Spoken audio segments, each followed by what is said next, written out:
It is impossible to look at the numbers I'm about to show you and not think that Trump had the biggest comeback ever. It's been said a lot. The biggest political comeback in history.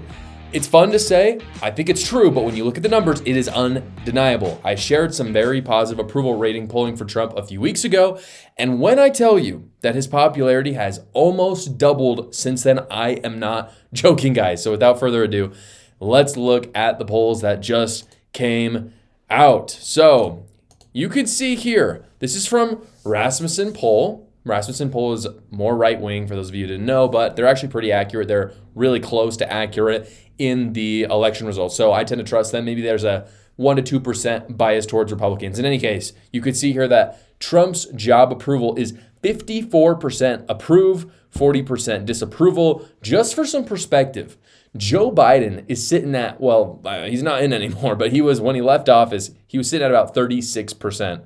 Donald Trump is 18% higher than that. And if you look at Donald Trump actually did crater around 36% at one point as well. Even according to Rasmussen, he was close to that level. So again, not comparing left-wing polls to right-wing polls. I'm just saying all the right-wing polls, even then, Donald Trump has come huge waves since then. I'll talk about why in 1 second. I want to show you the next poll. This is another President Trump job approval. This one's from Reuters, who's historically a little bit more left-wing. You could see here that his approval rating is still 47%, which is very high. It's a net 6%. And at the bottom, you have to look at this. This, according to Reuters poll, is the highest net approval ever. It has never been higher for President Trump. The only other time it met this was in April of 2017 when he started the first time.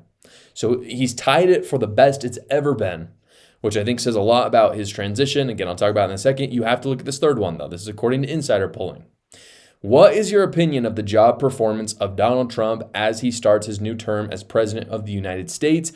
56% approval. And insider polling is far from a far right-wing poll. Like, this is a very down-the-middle poll, and yet he has a net 17% approval, only 39% disapprove, and those are all just Democrats who would never approve anyway. So what does this all mean? I've showed you a lot of numbers. What does it mean?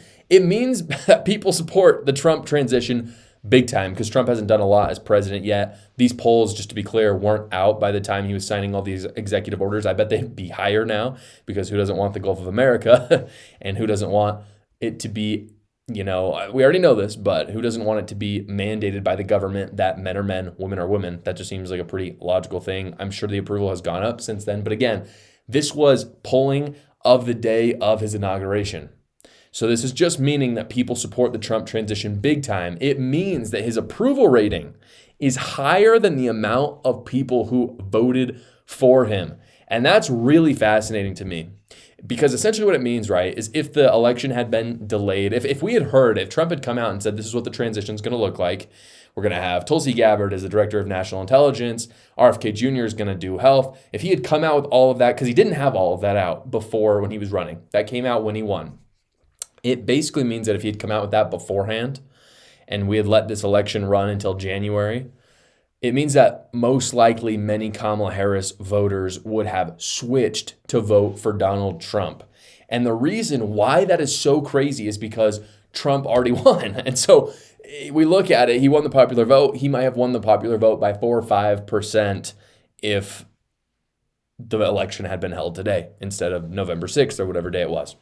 And so again, the other reason why this is so crazy for Donald Trump specifically is because Donald Trump is not a normal politician. Trump has history. We've seen Trump for 8 years now. So again, because we looked at that one poll that said it was maybe about the same as April, his first year, that's kind of normal. People think, oh, they might be a change agent. They don't really know, but we know who Trump is. And so his approval rating, as I talked about, it's been almost 20% lower at times than it is right now. And almost never in history does a president gain 20% popularity while not in office. Just think about that for a second. Trump, he leaves office. If you look at the polling, he was sitting around 40%. Right now, he's sitting around 50% if you average out those polls. If you want to look at Rasmussen, that's a little more accurate. It's more like 52 to 54%. He has gained at least 12, if not 20 points of popularity without being in office. And so again, I have to ask myself, what happened? What is happening with this? And this is where the news gets really good. I think this is better than just Donald Trump's approval rating is high.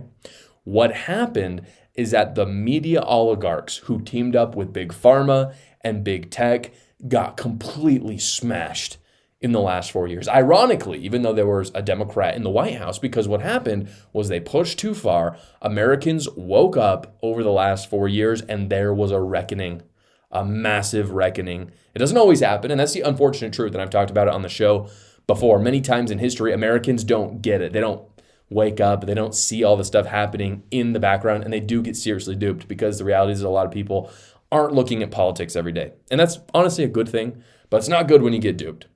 So I wasn't as optimistic that America would have the revelation that they've had over the last 4 years, but they did. And here we are today. And that's why Donald Trump has skyrocketed. An awesome transition and a massive overreach of the Democrat Party, which ultimately caused an awakening for Republicans and for normal people as well to start voting for Republicans. So this marks an absolute rejection of the progressive craziness the Democrats have been trying to sell. I'll talk about how Gen Z factors into all of this in just 1 second. But guys, this tax season, I'm partnering with Quick Tax America, which does all federal returns for only $69. And they hate the IRS as much as you do, so you get your best return. What's more, they do all the work. You probably heard of these services. You spend 4 hours of your own time doing your taxes, and then you have to spend $200. That's not how Quick Tax America works. Instead, again, it's only $69, no matter how complicated your taxes are. You simply upload your files, answer a few basic questions, and then you schedule a 15-minute finish your return call with the tax professional. They do all the rest. There's no fees. There's no extra crap. It's only $69 for your federal return. So go check them out. Don't partner with woke companies that hate your guts. Partner with a patriotic company, again, that hates the IRS as much as you do. So they're going to give you the best return. You can check them out at quicktaxamerica.com when you get your tax documents, or you can go to the link in the description below. Thank you so much for watching, guys. If you haven't already, go down below, like the video, subscribe to my channel, and watch another video.